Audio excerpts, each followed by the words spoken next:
Hallihallöle, ich bin's wieder, euer Blaster-Ingenieur. Und ja, für mich ist jetzt seit dem letzten Video auch halbe Stunde, anderthalb Stunden vielleicht vergangen. Also für euch ein paar Tage. Also das andere Video, das ist letztes Mal, also das ist das letzte Video. Ich war mir echt am Ende nicht sicher, soll ich es hochladen, soll ich es nicht hochladen. Aber da ich halt auf das jetzt mich beziehe und das Video auf jeden Fall hochladen wird, weil ich das andere auch hochgeladen habe. Oder das wird mit Vergangenheitsformen kompliziert. Und heute basteln wir mal nicht einmal Blaster rum. Heute will ich mal ein paar Gedanken teilen und basteln wir mal ein bisschen an der Community und ein bisschen am Kanal und also machen wir mal ein bisschen Gedankenbastelei. Das ist, ja, vielleicht habt ihr das letzte Video schon gesehen, wenn nicht, schaut es euch nur an. Das ist ein bisschen langes Video geworden. Und ihr seht, ich habe das kurz danach wieder weggebaut. Aber ich habe mir da Gedanken gemacht und habe mir gedacht, das ist ja überhaupt kein Erfolg und kein Fortschritt so richtig und alles ein bisschen zäh, aber irgendwie ist es genau das, was ich auch darstellen will. Also, was ich auch irgendwo vermitteln will. Dass es manchmal zäh ist und ein bisschen, ja, und die Fortschritte manchmal so auf sich warten lassen. Aber manchmal habe ich auch einfach zu wenig Geduld. Also deswegen sehe ich das vielleicht ein bisschen weniger entspannt, wie ihr das vielleicht seht. Das kann auch sein, dass. Also heute will ich mit euch ein bisschen philosophieren, ein bisschen Gedankenaustausch und ja, und da probiert man was und dann denkt man sich, aber irgendwie will ich ja euch auf den Kanal auch inspirieren, da müsste der kein Blaster sein, irgendwas zu basteln, irgendwas zu machen, irgendwas anzugehen und euch zeige, ja, wenn man da noch dran bleibt, dann kommt irgendwann mal euer Blaster dabei raus.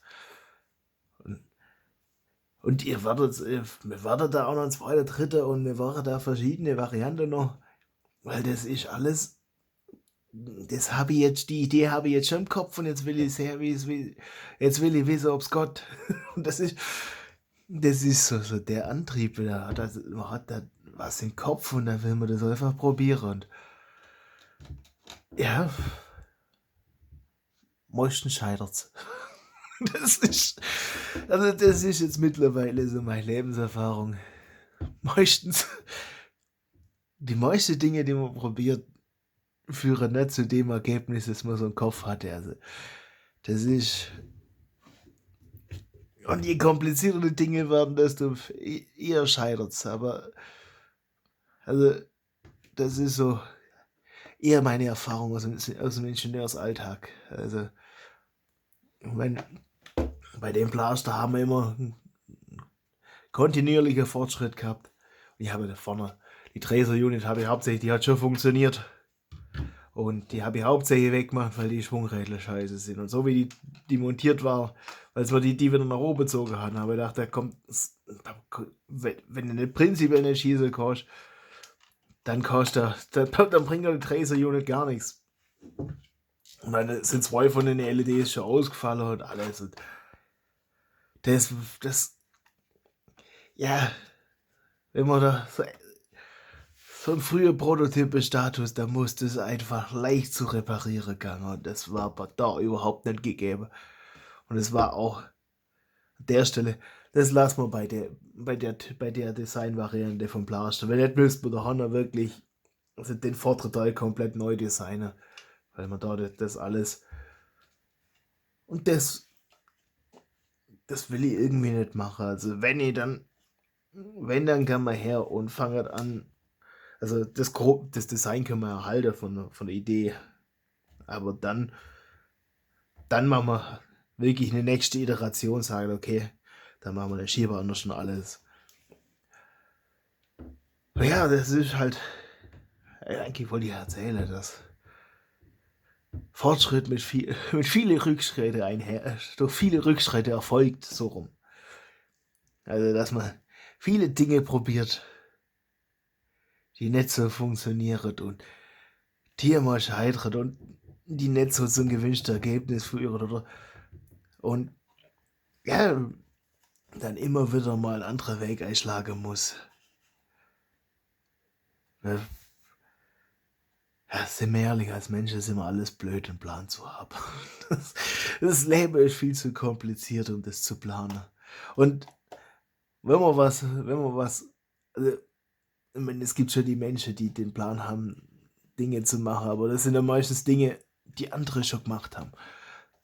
Also, so das habe ich dann schon festgestellt, dass er Leute, ja, hatte den Plan, genau das zu machen wie der und das zu machen wie die und oder genau Katalogberuf XY. Ja gut, okay. Das sind Dinge, die planbar sind, aber wenn man was machen will, wo man sagt: „Okay, da äh, ich habe einfach im Kopf was Außergewöhnliches zu machen, was Neues zu machen und was zu probieren, was so der Connor gemacht hat. Ja, dann wird es oft scheitern, weil man halt noch keinen vorgegebenen Weg hat. Und das gehört irgendwie dazu. Das das ist so was, was mir grad wieder, ja, so durch den Kopf geschossen ist, wo ich dachte: „Aber das letzte Video, das ist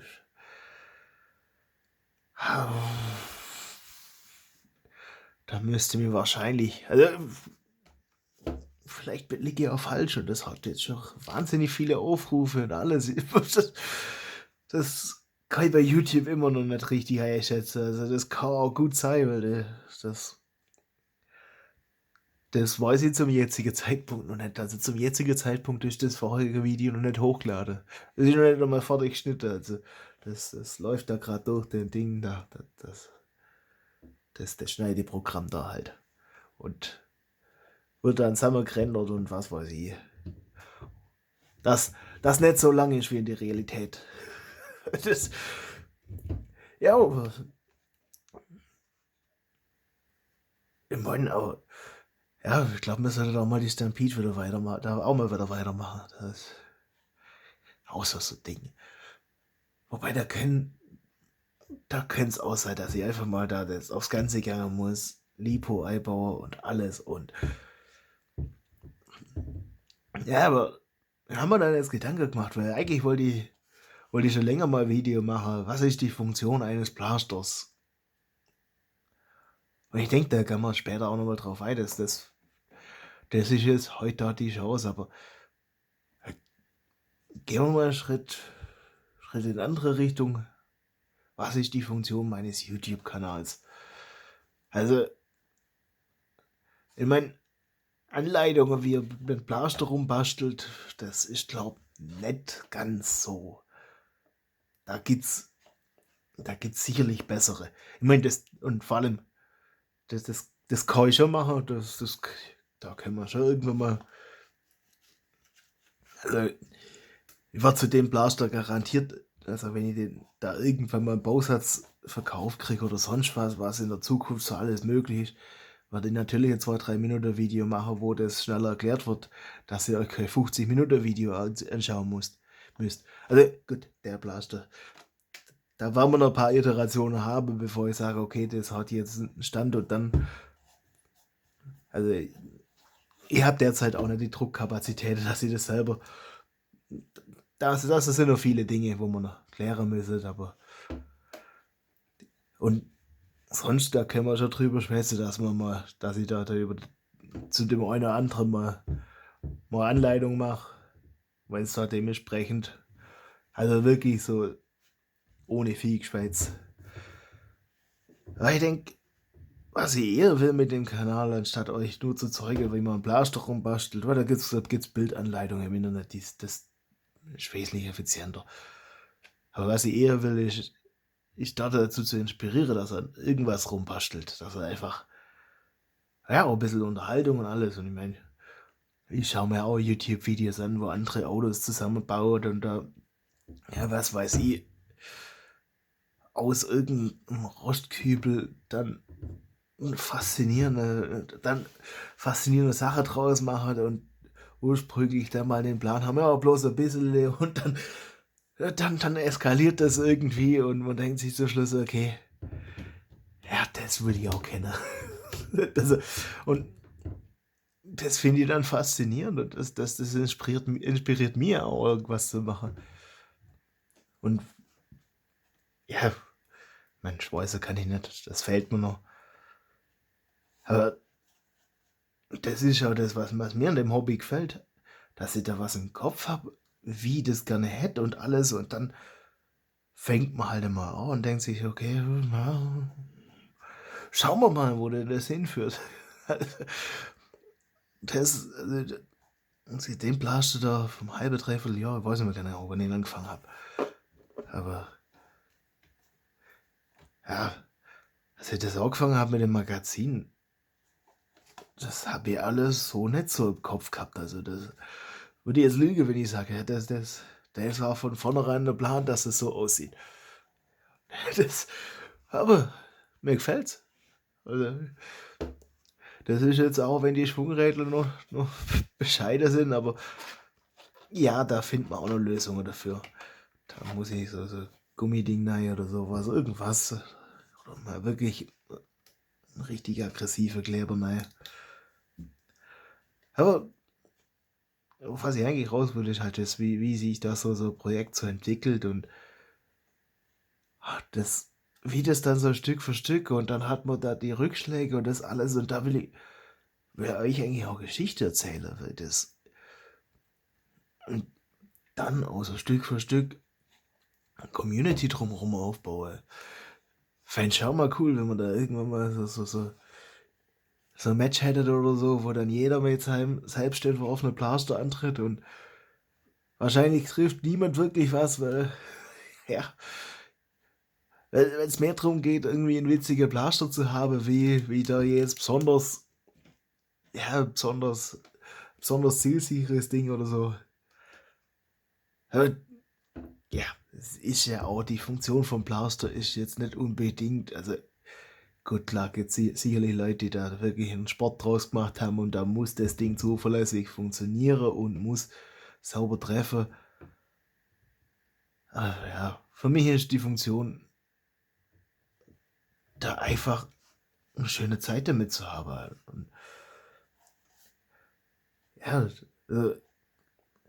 und für mich generell die Funktion von der beste Leute oder generell auch, ich meine, ich bin im echten Leben auch Ingenieur, also und das bin ich, weil es mich begeistert und da ist was zu entwickeln, wo man denkt, okay, das könnte irgendjemand brauchen oder man will manchmal auch einfach wissen, ob es Gott. Also irgendjemand hat irgendwas im Kopf und meine Filme muss man dann vorher zumindest irgendjemand glaubhaft erzählen, dass es irgendjemand brauchen könnte und irgendjemand, der das Geld absegnen muss, dann zustimmen. Also nicht, dass es dann doch auch wirklich jemand braucht. Es gibt genug Fälle, wo dann irgendwas entwickelt wurde, was nachher niemand braucht. Also wenn ich euch jetzt um Kommentare bitte, ist wahrscheinlich noch die ganze Kommentarspalte voll mit Zeugs, was irgendwann mal entwickelt wurde, ist, was irgendjemand gedacht hat, dass jemand brauchen kann und vielleicht, ja, hemdsärmelige Marktanalyse gemacht hat. Aber sonst, es geht ja darum, irgendwas im Kopf zu haben, eine Idee zu haben und dann Stück für Stück zu überlegen, wie kann ich das umsetzen und das einfach, ja, dann Realität werden zu lassen. Und das finde ich beim 3D-Drucker so genial. Also, da kann ich mich hinsetzen, was entworfen und am nächsten Tag kann ich das in der Hand halten und kann dann, oder je nachdem, also das hat schon eine Woche oder so hat's dauert. Aber ich meine, gut, der ganze Prozess hat wesentlich länger gedauert, weil wir durch ein paar Prototypen gegangen sind, aber das ist dann schon klasse, wie man da was entwerfen kann, mal probieren kann. Ich meine, bei dem Schieber haben wir ein paar Prototypen gemacht, bei dem Magazin haben wir ein paar Prototypen gemacht, bis dann nachher funktioniert hat. Schrauben ein bisschen aus dem Weg. Und da drüben seitlich ist noch das andere Magazin, das ich euch am Ende vom letzten Video gezeigt habe. komm, das können wir kurz auch noch erzeugen. Dass ihr seht, was ich meine. Weil das ist noch nicht zusammengeschraubt. Da seht ihr das. Nächst, da haben wir eine Lage und zweite Lage. Das heißt, nachladen wollen wir nicht. Das, und ich habe ehrlich gesagt keine Ahnung, ob es funktioniert. Aber man könnte jetzt schauen, Simulationen machen und sonst was. Das müsste man dann beibringen, wie das mit mechanischer Simulation geht. Und könnte dann aufwägen, wenn ich schaue, wie man, mein Gott, sicherlich, das alles zu animieren und zu schauen. Oder wir probieren es einfach aus und gucken, ob es geht. Und wenn nicht, müssen wir vielleicht eine zweite Feder reinhauen oder so, oder gucken, das. Ja, bei dem haben wir ja auch. Also mit der Feder haben wir auch ein bisschen lang rumexperimentiert, bis ich dann die richtige Feder gefunden habe. Entschuldigung. Und dann hat das auch geklappt. Ja, also für mich ist halt die Funktion vom Blaster einfach was zu haben, was noch einfach Freude bereitet. Also das heißt dann vielleicht dann irgendwann mal bei irgendeinem Turnier, wo ich echt Bock drauf hätte, weil das fehlt noch. Das fehlt noch damit mit den Dingen. Auch da dann richtig Spaß zu haben. Aber so einfach auch was zu entwerfen, wo man nachher einfach mit rumspielen kann. Das ist auch. Dann fasziniert mich bei vielem. Auch so was ich so in meiner Ingenieurszeit oder so schon da einfach was aufbauen, was sehe, wie was wird einfach. Also, wie was entsteht. Und das ist einfach das, was mir. Und das ist auch das, was man im Kanal da so langsam gucke, wie da Community entsteht und das hoffe, dass das auch zum jetzigen Zeitpunkt weiß ich da noch nichts. Also nicht, dass ich da Experte drin wäre oder dann mal einen Plan hätte. Also könnt ihr jetzt so tun, weil ich meine, das ist im Nachhinein immer einfach, wenn es dann funktioniert hat, zu tun hätte. Das habe ich von vornherein alles so geplant, aber ja, man hat eine Idee im Kopf und man probiert halt. Und wenn man nur hartnäckig genug probiert und mal ab und zu überlegt und reflektiert, dann wird das schon alles. So rede ich es mir ein. Und bisher hat es auch so bei allen Dingen so funktioniert. Ich glaube, den Blaster, der kommt jetzt wirklich ins Regal. Das ist, also, wir machen der nächste, weil für das doppelstöckige Magazin, ich hab nichts gedacht. Ich hab da die Schnittstelle, das habe ich definiert, so zumindest für mich, dass das die Schraube ist. Aber da vorne muss da dringend eine Schnittstelle definieren. Sonst. Wobei, sonst haben wir einen Blaster, der halt nur so ein doppelstöckiges Magazin verträgt. Aber das wäre blöd. Das wäre blöd. Jetzt gucken wir erstmal, ob das funktioniert. Weil sonst haben wir die Schnittstelle. Wenn das doppelstöckige nicht funktioniert, dann wird der dreistöckiges garantiert auch nicht funktionieren. Dann haben wir die Schnittstelle klar definiert. Das ist dann das da. Das geht halt für doppelstöckig nicht. Man könnte jetzt da auch noch da irgendwie rausgehen und da was rein. Ja, irgendwie. Ja, gucken wir erstmal, ob es funktioniert. Weil sonst hat sich das Problem so erledigt. Aber wir gucken halt einfach bei vielem, ob's Gott. Und Gott nicht ist auch ein Ergebnis. Oder Gott so halt nicht. Ich meine, muss man halt gucken, dass man einen anderen Weg findet immer. Wobei, sind wir ehrlich, ist dann auch nicht dramatisch, wenn das jetzt mehrstöckig nicht Gott will. Davon geht die Welt nicht unter. Die Menschheit würde ohne Blaster auch überleben. Also, und die Welt sowieso, also von daher, das ist dann auch nicht dramatisch. Das ist dann ganz entspannt. Blöder spezifisch Abbruch. Sie darf wieder die Tracer Unit kaputt gemacht. Oder wieder weggemacht hat. Kaputt gemacht schon auch. Das ist jetzt ein Riesenloch da drin. Ja, deswegen haben wir das ganze Design, um den ganzen Pfusch zu verstecken. Die Schwungrädler hat es mir sich vorher auch geklopft. Da seht ihr, die machen dann da so Kreisel. Ja.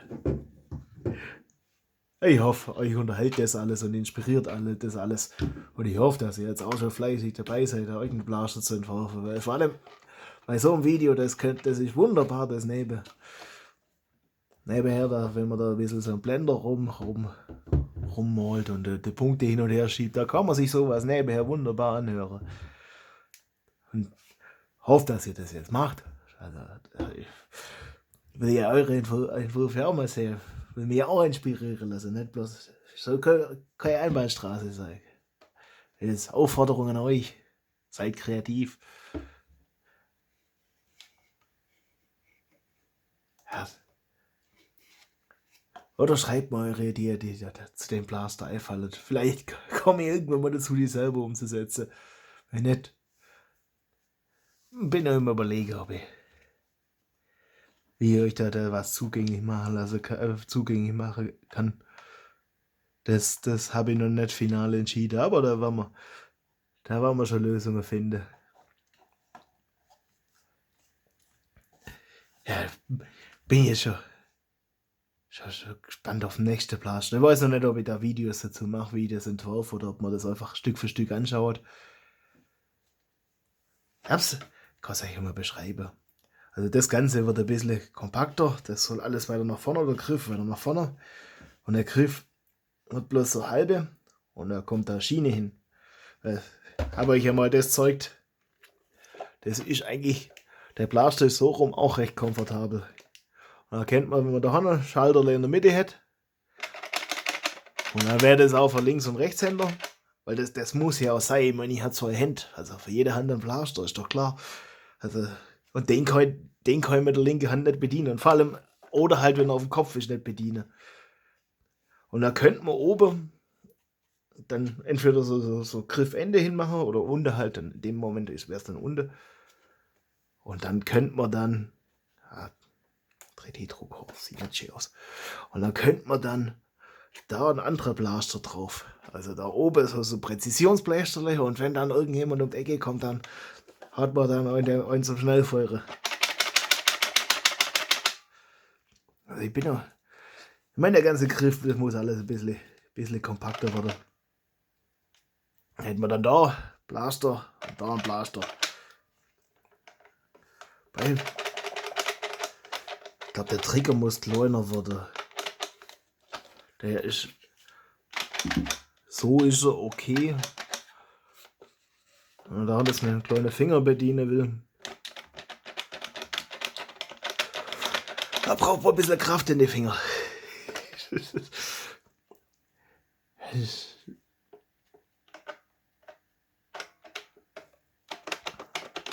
Man Schalterle da oder halt dann der Horn. Ich meine, der Trigger ist schon. Das muss ich kompakter machen.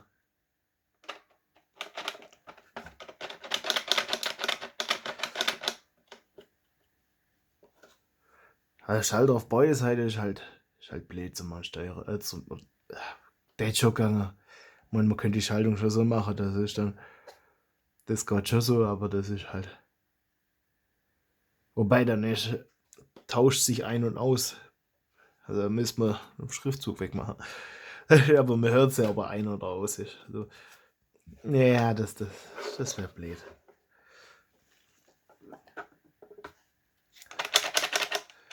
Oh, da haben wir in der Mitte oder so, das hätte vielleicht gegangen. Ja, deswegen müssen wir da einfach nochmal. Weil da könnt ihr jetzt viel simulieren, das bringt aber nichts, das muss in der Realität anfassen und muss in der Realität probieren. Und dann sieht man dann, wie das Gott und ob das Gott und wie sich das anfühlt. Weil das war ja auch ein bisschen. Ja, ein bisschen wild ist. Aber. Ja, Batterie ist jetzt aus. Können. Ja.